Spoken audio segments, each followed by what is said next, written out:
that we move out of this matter? Yes. Looking at the time, in conclusion, Chair, I think the governor can disclose how much, whether the contingent liability and legal awards. But this is a material non-disclosure in financial statements. Chair, and I've gone to see who signed off this financial statement, a gentleman called Sangaire Tima. I hope he's not related to our own Tima. He's a chief officer of finance and was signed off by, unfortunately, he doesn't have an ISPAC number. I don't know which profession he is, Tima. Your chief officer, is he still with you, Governor? Sangaire Tima? He's with me. He's not here, but he's the chief officer for finance. Is he a member of ISPAC? No. Okay. Which profession is he, if you don't mind? He's not a CPA, but he's a finance person. He's a finance person. Chair, it was also signed off by CPA Joshua Machakusi. He's here. Or the gentleman seated next to you, Director of Accounting Services, ISPAC number 12128. You are a chair, maybe so that I yield back the mic. Bwana CPA Joshua, you agree with me that this was material non-disclosure by not disclosing the contingent liabilities through the chair?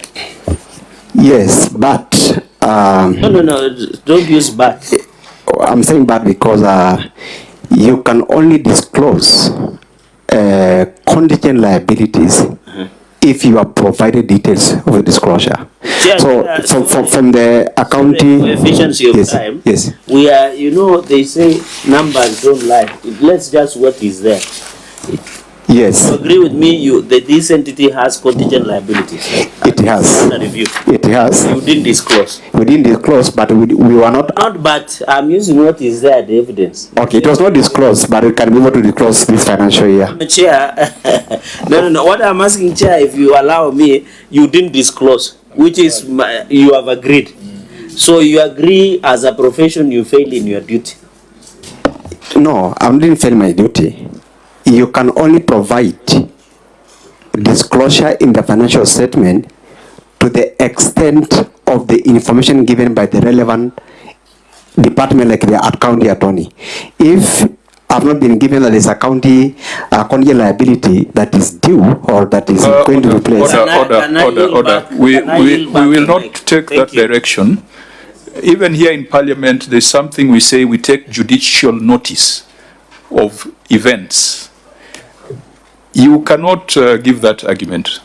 Note 42 in the financial statement, in the template provided by the Public Sector Accounting Standards Board, Note 42 has even given you the table there for you to disclose contingent assets and contingent liabilities. And there's a table for contingent assets, and below that, contingent liabilities. You went through it and put it at 0. So I think sometimes it's important to own up when you have messed up as a professional. You don't need to defend the indefensible. And just make sure that in the audit that we are going into, those contingent liabilities that have been cited by the county attorney are disclosed.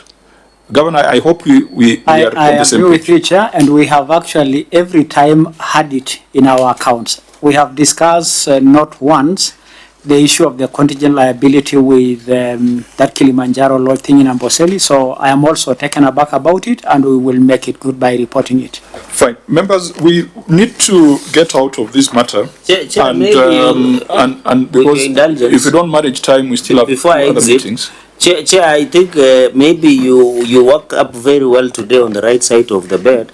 Because naturally, when a profession commits a professional offense or professional error, the consequences follow. So maybe the CEO should be warned that this material non-disclosure normally attracts some punitive measures from the committee, and I think they should be aware, any profession that accompanies the governor, so that they don't allow the governor to be like Jesus Christ, of carrying all the burdens of people who are not doing their job. Okay, you just spoke ahead of me because I was going to summarize our resolution on this.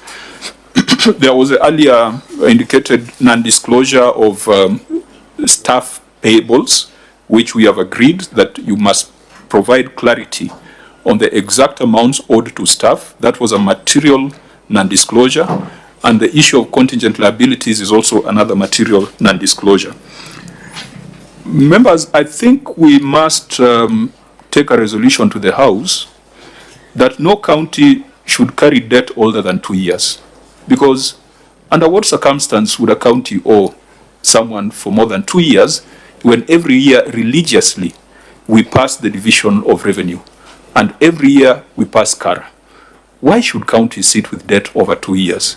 And this is a conversation we must have with the Treasury. And I know that there's been a proposal that maybe pending bills should be paid centrally at the National Treasury. The governors will say we are clawing back on devolution, but they're also not doing devolution a favor because they're receiving the money and not paying service providers.